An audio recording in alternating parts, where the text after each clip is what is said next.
कहते हैं कि पंडित जी के चौपाई पढ़ते ही आसमान में भीषण बिजली कड़की और मंच पर रखे लोहे के धनुष को कलाकार ने 2 भागों में तोड़ दिया। तो लोग बताते हैं कि ये सब कैसे हुआ और कब हुआ, किसी ने कुछ नहीं देखा, सब एक पल में हो गया। कहते हैं कि धनुष टूटने के बाद सब स्थिति अगले ही पल समान हो गई। पंडित जी मंच के बीच गए और टूटे धनुष और कलाकार के सन्मुख दंडवत हो गए। लोग शिव धनुष भंग पर जय श्री राम का उद्घोष कर रहे थे। तो हाँ जी, नमस्ते सभी को, कैसे हैं आप सब। मैं नीति एक बार फिर से स्वागत करती हूँ आप सबका आपके अपने चैनल स्टोरी विद नीति में, और आशा करती हूँ कि आप सब जहाँ होंगे स्वस्थ होंगे, सुरक्षित होंगे और अपने अपने परिवार के साथ खुशी और सुखमय जीवन व्यतीत कर रहे होंगे। तो आज की जो कहानी है ये सत्य घटना पर आधारित है और इसका शीर्षक है राम धनुष टूटने की सत्य घटना। तो आइए सुनते हैं इस घटना को और जानते हैं कि भगवान सचमुच, जो लोग भगवान पर अटूट विश्वास रखते हैं, भगवान सचमुच उनका बेड़ा जो है पार करते हैं, उनका सहारा बनते हैं। तो आइए सुनते हैं इस घटना को मेरे साथ, यानी आपकी अपनी नीति के साथ। तो बात 1880 के अक्टूबर-नवंबर की है।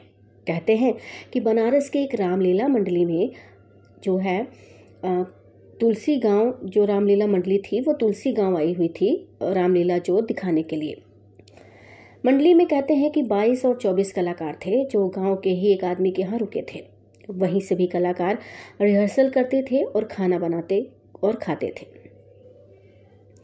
पंडित कृपाराम दुबे उस रामलीला मंडली के निर्देशक थे।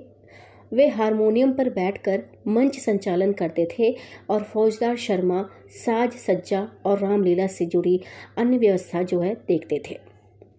एक दिन पूरी मंडली बैठी थी और रिहर्सल चल रहा था। तभी पंडित कृपाराम दुबे ने फौजदार से कहा कि इस बार वो जो शिव धनुष हल्की और नरम लकड़ी की बनवाएं जरा, ताकि राम का पात्र निभा रहे 17 साल का जो युवक है उसको कोई परेशानी ना हो। अब पिछली बार धनुष तोड़ने में थोड़ा समय लग गया था। इस बात पर फौजदार कुपित हो गया, क्योंकि लीला की साज सज्जा और अन्य व्यवस्था वही देखता था और पिछला धनुष भी उसी ने बनवाया था। इस बात को लेकर पंडित जी और फौजदार में से कहासुनी हो गई। अब फौजदार पंडित जी से काफी नाराज था और पंडित जी से बदला लेने को सोच लिया था। संयोग से अगले दिन सीता स्वयंवर और शिव धनुष भंग का मंच होना था। फौजदार मंडली जिसके घर रुकी थी उनके घर गया और कहा कि रामलीला में लोहे के एक छड़ की जरूरत आन पड़ी है, दे दीजिए। अब गृह स्वामी ने उसे एक बड़ा और मोटा लोहे का छड़ दे दिया। छड़ फेंक लेकर जो है फौजदार दूसरे गांव के लोहार के पास गया और उसे धनुष का आकार दिलवा लाया। रास्ते में उसने धनुष पर कपड़ा लपेटकर और रंगीन कागज से सजाकर गांव के एक आदमी के घर रख दिया। रात में रामलीला शुरू हुआ तो फौजदार ने चुपके से धनुष बदल दिया और लोहे वाला धनुष ले जाकर मंच के आगे रख दिया और खुद पर्दे के पीछे जाकर तमाशा देखने के लिए खड़ा हो गया। कहते हैं कि रामलीला शुरू हुई तो पंडित जी हारमोनियम पर राम चरणों में भाव विभोर होकर रामचरितमानस के दोहे का पाठ कर रहे थे। हजारों की संख्या में दर्शक शिव धनुष भंग देखने के लिए मूर्तिवत बैठे थे। रामलीला धीरे धीरे आगे बढ़ रही थी। सारे राजाओं के बाद राम जी गुरु से आज्ञा लेकर धनुष भंग को आगे बढ़े। बादशाह के उन्होंने जब धनुष को हाथ लगाया तो धनुष उससे उठा ही नहीं। कलाकार को जो है उसको सत्यता का आभास हो गया। उस 17 वर्षीय कलाकार ने पंडित कृपाराम दुबे की तरफ कातर दृष्टि से देखा तो पंडित जी समझ गए कि दाल में कुछ काला है।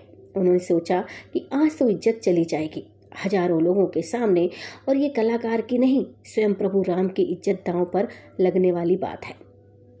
पंडित जी ने कलाकार को आंखों से रुकने और धनुष की प्रदक्षिणा करने का संकेत दिया और स्वयं को मर्यादा पुरुषोत्तम के चरणों में समर्पित करते हुए आंखें बंद करके उंगलियां हारमोनियम पर रख दी और राम जी की स्तुति करनी शुरू कर दी। कहते हैं कि जिन लोगों ने ये लीला अपनी आंखों से देखी थी, बाद में उन्होंने बताया कि इस इशारे के बाद जैसे ही पंडित जी ने आंखें बंद करके हारमोनियम पर हाथ रखा, हारमोनियम से उसी पल दिव्य सुर निकलने लगे। ऐसा वादन करते हुए किसी ने पंडित जी को कभी नहीं देखा था। सारे दर्शक मूर्तिवत हो गए। नगाड़े से निकलने वाली परंपरागत आवाज भीषण दुदंभी में बदल गई। पेट्रोमैक्स की धीमी रोशनी बढ़ने लगी और पूरा पंडाल अद्भुत आकाशीय प्रकाश से रह रहकर प्रकाशमान हो रहा था। दर्शकों के कुछ समझ में नहीं आ रहा था कि क्या हो रहा है और क्यों हो रहा है।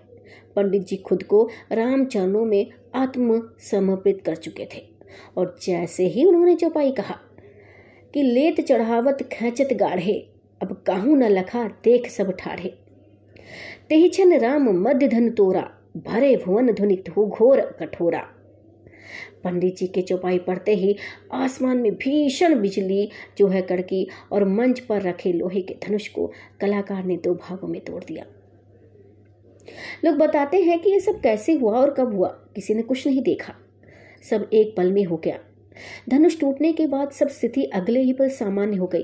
पंडित जी मंच के बीच गए और टूटे धनुष और कलाकार के सन्मुख दंडवत हो गए। लोग शिव धनुष भंग पर जय श्री राम का उद्घोष करने लगे। पंडित जी की आंखों से श्रद्धा के आंसू निकल रहे थे। राम सबके हैं, एक बार राम का होकर तो देखिए, जय श्री राम, उनको मन में बसाकर तो देखिए।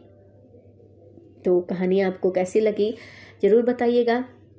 अगर आपको कहानी पसंद आई हो तो मेरे चैनल को सब्सक्राइब करना बिल्कुल भी मत भूलें और नई नई और कहानियाँ और कथाएं, लोक कथाएं सुनने के लिए मेरे चैनल को ज़रूर सब्सक्राइब करें। लाइक ज़रूर किया कीजिए अगर आपको कहानी पसंद आती है और बताइए कमेंट में अच्छे बुरे सब सुझाव दीजिए ताकि मैं ऐसे ही आप सबके लिए नई नई कहानियाँ और नई नई लोक कथाएँ लेकर आती रहूँ। तो मिलते हैं नई कहानी नई कथा में आपके साथ। तो तब तक के लिए सबको नमस्ते, सबको प्रणाम।